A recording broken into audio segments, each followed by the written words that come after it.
Hello, everyone. Welcome back to the No, We Are Not Too Young podcast. This is our second episode.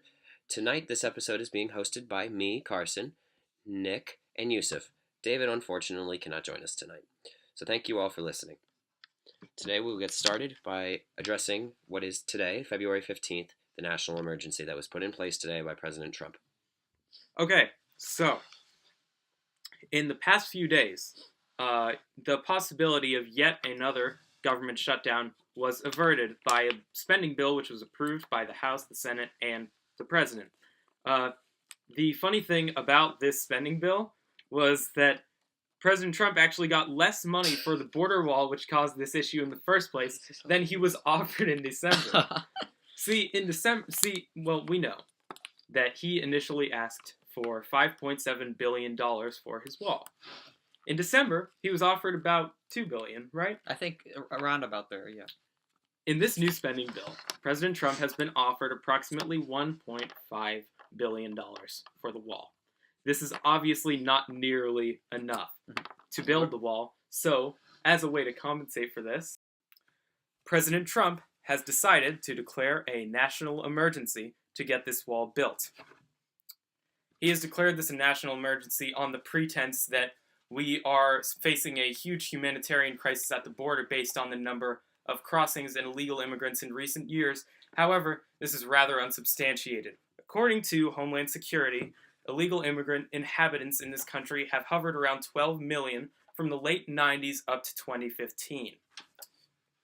We also, I think, have a consensus here that money for a wall should be appropriated from the military, from our massive military spending budget, rather than from social programs.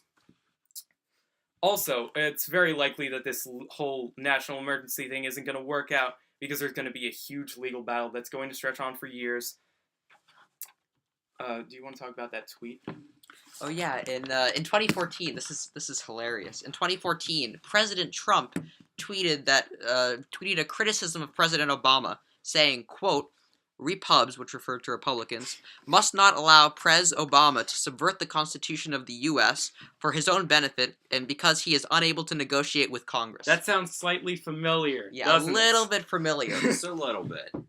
Just a tad.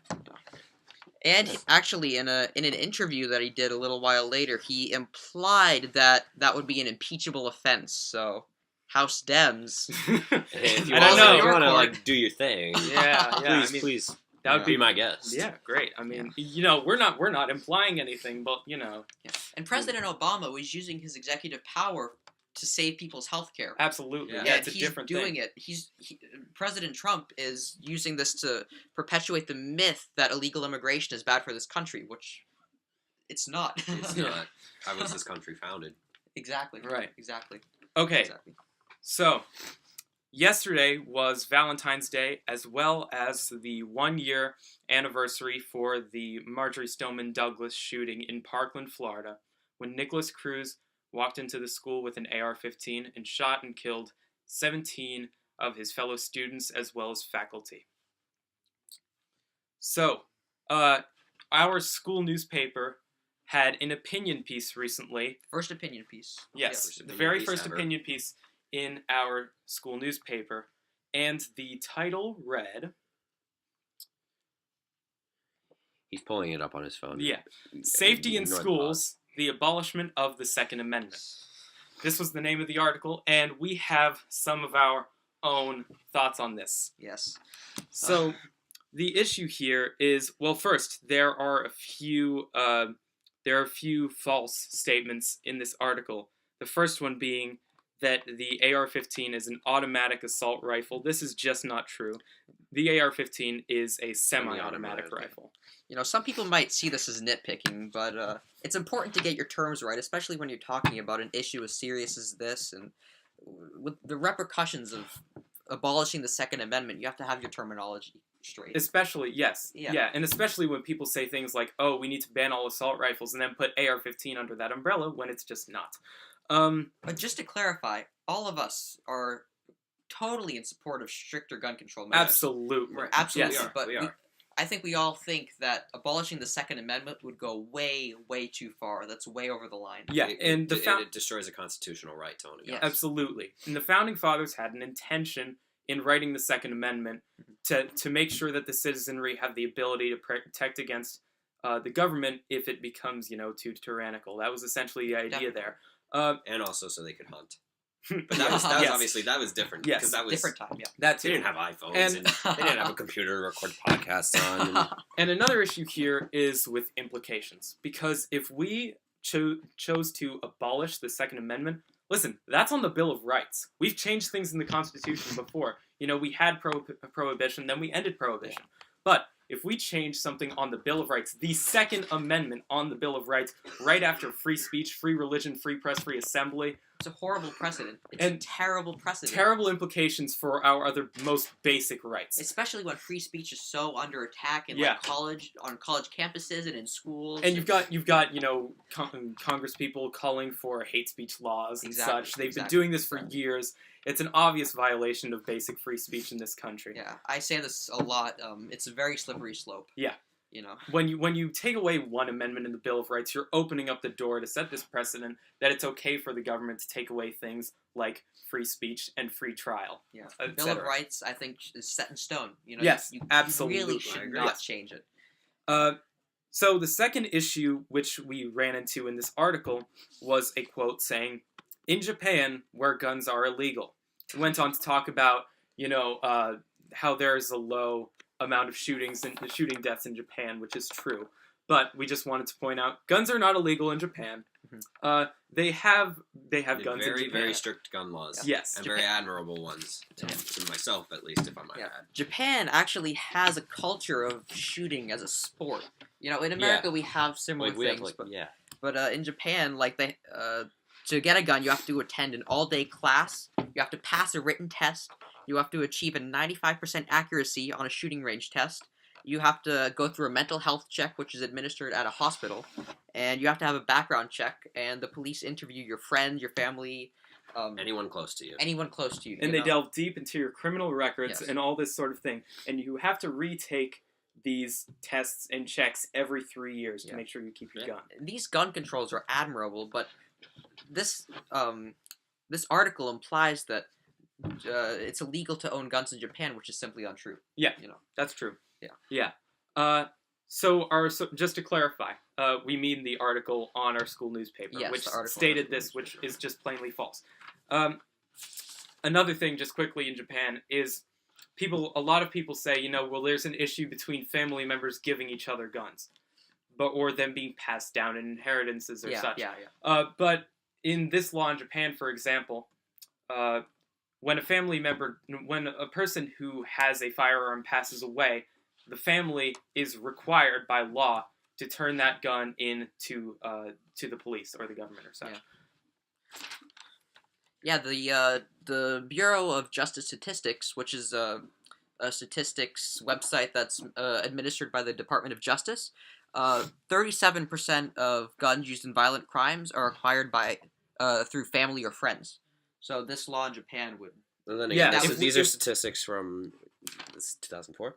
2004. These are statistics from 2004, so they could have grown outdated by now, Well, 15 years but ago. still- To clarify, these clarify. are still I still think these are reliable. Yeah. These Yeah. laws are and our laws haven't changed that much on guns since the time that these statistics were If recorded. anything, that number has gone up. Yeah. If Yeah. anything, because I think the assault weapons ban was still on the books in 2004, right? Yes, it was. Yeah, it the was, one that it was was, it was. stated in the 90s, Yeah, right? so if anything, that number has just gotten higher.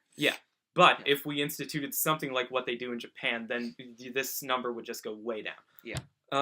Another thing which people like to highlight as an issue, as a huge issue in people getting guns to commit violent crimes, is the gun show loophole. Which, although the gun show loophole is it's not terrible, but it's not great. You can get a gun, and there's no universal background check requirement for purchasing a gun at a gun show.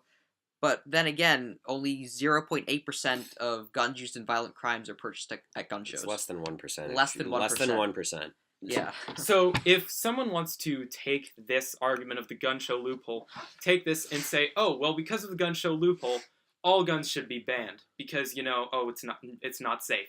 But really, isn't it just an excuse? Because it's such a small, tiny minority of cases. And you're just taking it and saying, well, this should account for all the cases. Yeah. It's like Yousef said, it's just an excuse to try to ban guns, like this abolishing the Second Amendment, it seems like it's become almost mainstream now. Yeah. Especially on the coasts. It's insane. Yeah, we've got people saying, debating whether the Constitution is still a relevant document. I will say one thing that I love about this country, which is that a huge foundational part of American patriotism, which this is not a thing anywhere else in the world, it's so fundamentally tied to the Constitution. Yes. And to those basic rights guaranteed in the Bill of Rights. But, this basically isn't true in other parts of the world. It's unprecedented, really. Yeah, really. Yeah. We had a constitution when kings were still the main form of government, like in Europe. Yeah. Wasn't that the Articles of Confederation? Or wasn't that the Articles of Confederation, or am I mistaken? Yeah. I believe so, yeah. Yeah. There's a few other things to consider here with gun control in general. This is an argument that I think not a lot of people highlight enough, which is that you will hear from a lot of people from lower income neighborhoods that the ability to be able to own a gun is very helpful because there will always be people in lower income neighborhoods with guns by way of getting it through illegal sources. Yeah, according to the Justice Department, 56% of guns used in violent crimes are obtained illegally. 43% of that 56, 43% are purchased on the black market, 6% are stolen, and 7% are found at a crime scene. And while gun control is good, and it definitely should be implemented, and we should have stricter gun laws, all those gun laws won't fix that 56% of guns that are acquired illegally. Absolutely, yes. And the issue here, the biggest issue here, is that since we will always have guns that are purchased illegally in lower income neighborhoods, shouldn't it just be fair to say that someone living in a lower income community has the right to have something to defend themselves? Yeah, definitely. And they should be allowed to purchase this legally. They shouldn't, we shouldn't force people into this situation where they have to become a criminal to defend themselves. Exactly. And not even in lower income communities. In rural communities, guns are an essential part of their lifestyle. Absolutely. They hunt, they need it for protection because they're all out by themselves, Yeah, Mm-hmm. exactly. Yeah. Exactly. In Australia, they actually had a voluntary buyback program, which that would be a pretty good idea, Yeah. There was one school shooting, I forget what it was, but there was a school shooting, or a mass shooting, and the government took action, and they instituted a voluntary buyback, and there hasn't been a single mass shooting in Australia since. Yeah. Yeah, and, there's other examples similar to this. In Switzerland, for example, when there was a mass shooting, the government's solution wasn't to ban guns, it was to create stricter regulations on people's ability to obtain those guns. Yeah. So, while we should absolutely support solutions like this, such as a buyback like Nick mentioned, which was in Australia and clearly has worked, we should support solutions like this.